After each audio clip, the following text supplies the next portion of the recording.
The Bever Family Murders. The brothers that stabbed their family 140 times. This video in no way intends to offend anyone mentioned in it. It is solely for educational reasons and contains information that was found online. Accuracy, completeness, and timeliness are not promised or guaranteed. This is not a full and complete representation of the case, the people, or the investigation, and therefore should not be taken as such. On July 22, 2015, Robert and Michael Bever of the Bever family started a murdering spree inside their home, motivated by the shootings at Columbine High School and the Aurora Theater. These brothers killed their family as part of the mass murder plot and sought fame for their horrendous deeds.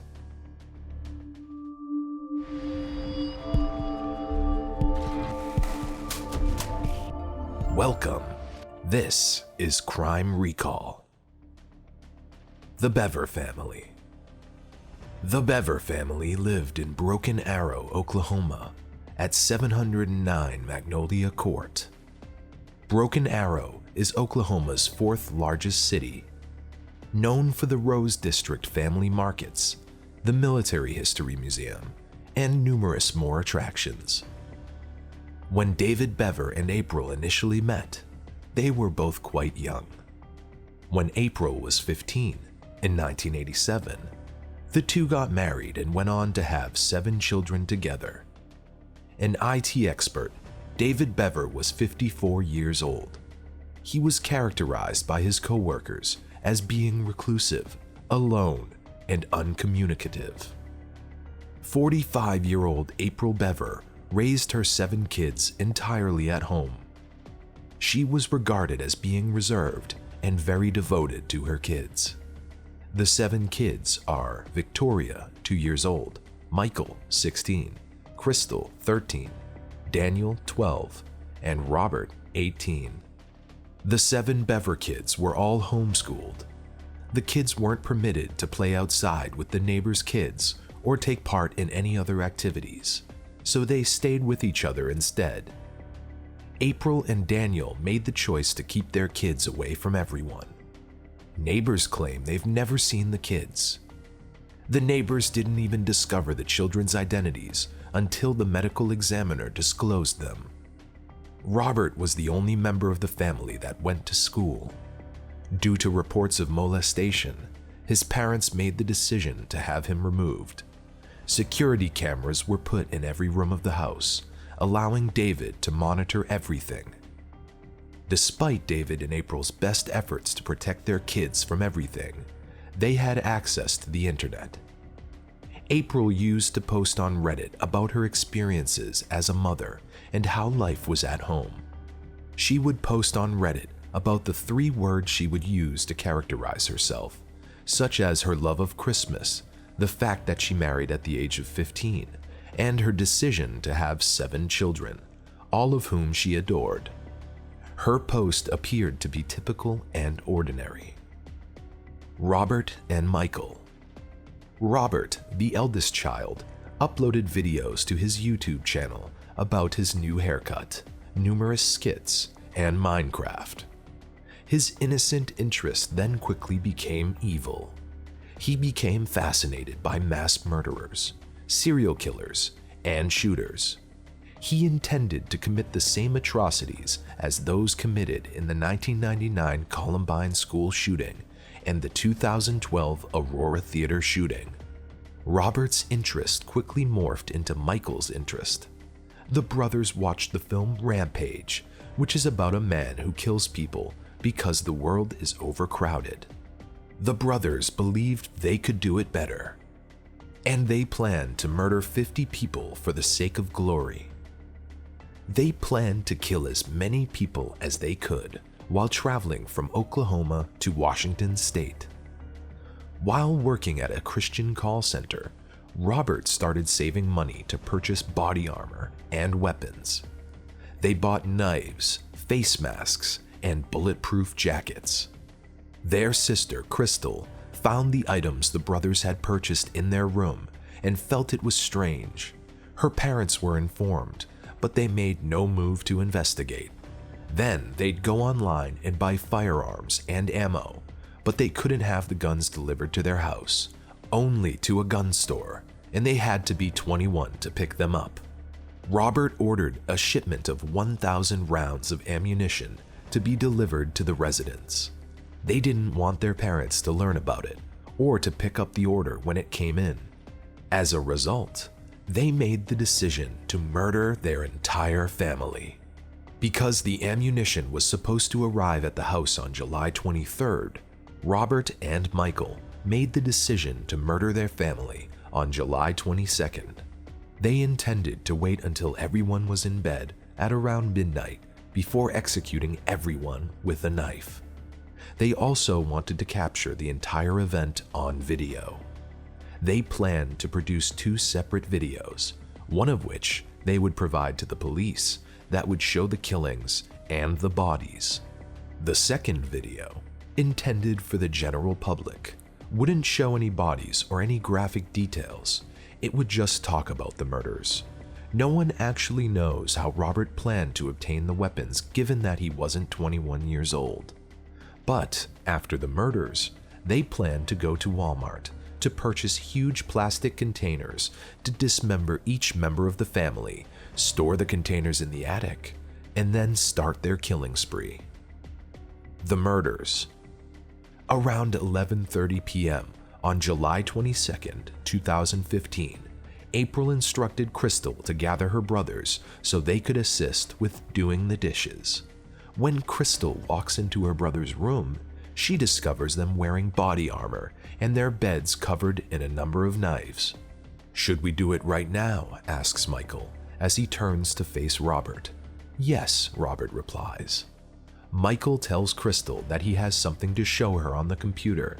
She goes to the computer, and Robert approaches her from behind and slashes her throat. When they began stabbing Crystal, she started fighting back and was able to escape the room, screaming out for her mother as she ran to the front of the home. She collapsed at the front door due to the amount of blood she had lost. April screams as she sees her daughter covered in blood. Robert makes the decision to murder April.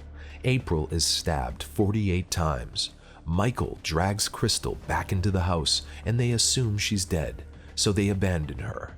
Crystal regained consciousness outside and decided that playing dead was the best option.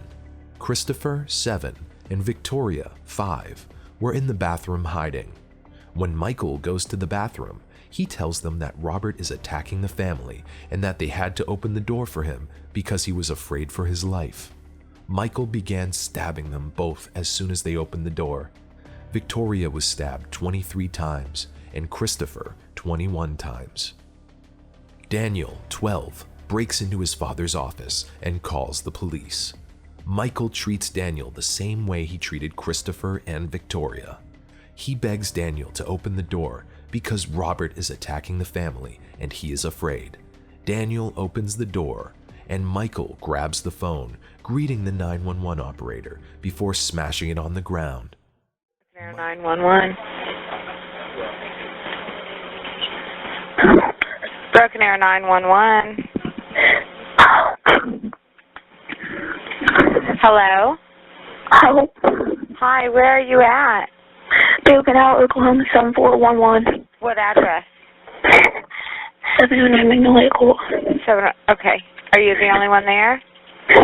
No, my brother's attacking my family. Your dad is attacking your family? No, my brother. He has an idea stealing me. Oh, millions of people now. Okay, who's attacking your family? What? Who's attacking your family? Yes. Who is it? Do they? I'll call back.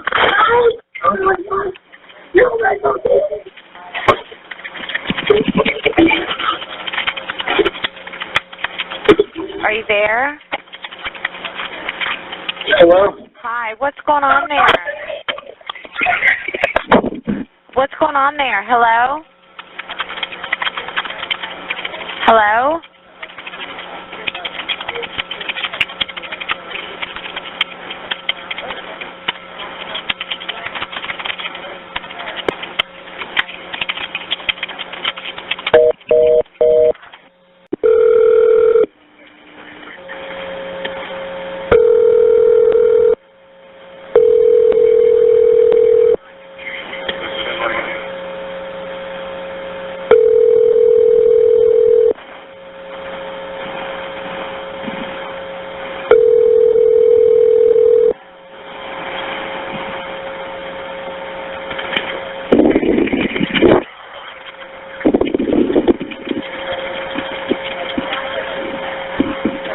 Hello?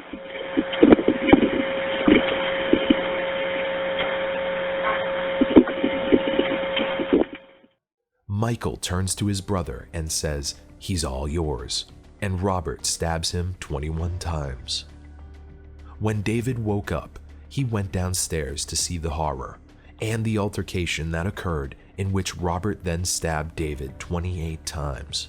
When the cops arrived at the house, they saw blood and heard a faint voice. When they enter, they find 2 survivors, Crystal and 2-year-old Autumn, who were left unharmed because they had completely forgotten about her, as well as 5 members of the Bever family who had all died. Robert had a notebook in which he wrote down what he planned to do to each member, including decapitating Autumn. Police discovered a camera with live footage of the murders. The brothers had fled through the back door and were running through the woods. Police tracked down Robert and Michael after using the dogs to detect their scent. Robert obeys the police orders, but Michael does not, as a result of the dogs bringing him out. Michael had bite scars on his shoulders and a ripped shirt. Crystal survives after undergoing successful emergency surgery. Proceedings in court. Robert and Michael were charged with first-degree murder on 5 counts and assault and battery with a deadly weapon on 1 count. During the interrogation, Robert admitted to killing his family, saying that there were too many people in the world and it wasn't wrong to do so, and that eventually he would have killed someone who deserved to be killed. He thought that if he killed many people, he would become godlike. When questioned, Michael blamed his brother, claiming that he was only a spectator. He later claimed that he only stabbed Christopher once and that he joined his brother out of fear of Robert. On August 3rd, they were arraigned. Robert was eligible for the death penalty because he was 18, but Michael was not because he was 16. Both brothers initially pleaded not guilty, but the prosecution eventually persuaded Robert to enter a guilty plea in order to avoid a trial and the death penalty. Robert was sentenced to 5 life sentences with no chance of parole. Michael's trial began on April 16, 2018, after he entered a not guilty plea. Michael changed his story and denied any involvement in the murders. Robert then testified in his brother's defense, claiming Michael had no involvement in the murders. Robert claimed that he simply attributed the murders to Michael so that he would not feel left out. Robert claimed that he and his siblings were subjected to physical and verbal abuse, and that his parents abandoned them in the house for months. Although Crystal corroborated the abuse story when she testified, it was not entirely confirmed. Michael was found guilty on all counts and sentenced to consecutively serve 5 life terms, each estimated at 45 years, in addition to 28 years for the assault. He currently has the possibility of parole, but not until he serves 85% of his more than 200-year sentence. Michael Bever is currently incarcerated at Lexington Correctional Center. Robert Bever is currently incarcerated at the Joseph Harp Correctional Facility. While inside, Robert had both of his hands tattooed. One hand spells out LWOPX5, life without parole, while the other spells out 5. Aftermath. Robert Bever attempted to hang himself in his jail cell on June 17, 2016. The same family adopted Crystal and her sister Autumn. The house was put up for sale, but no one was interested. A fundraiser was held in order to raise funds for the community's purchase of the house. On March 18, 2017, the house caught fire unexpectedly. On March 27, 2019, Reflection Park, a memorial for the family, was established on the property. To finish on a lighter note, the family had a dog named Sally, who was found locked in a crate after the boys were arrested. Julie, one of the neighbors, adopted Sally and cared for her until Crystal's return. Drop a comment below and let me know what you think. If you enjoyed this content, then please give this video a like and hit the subscribe button.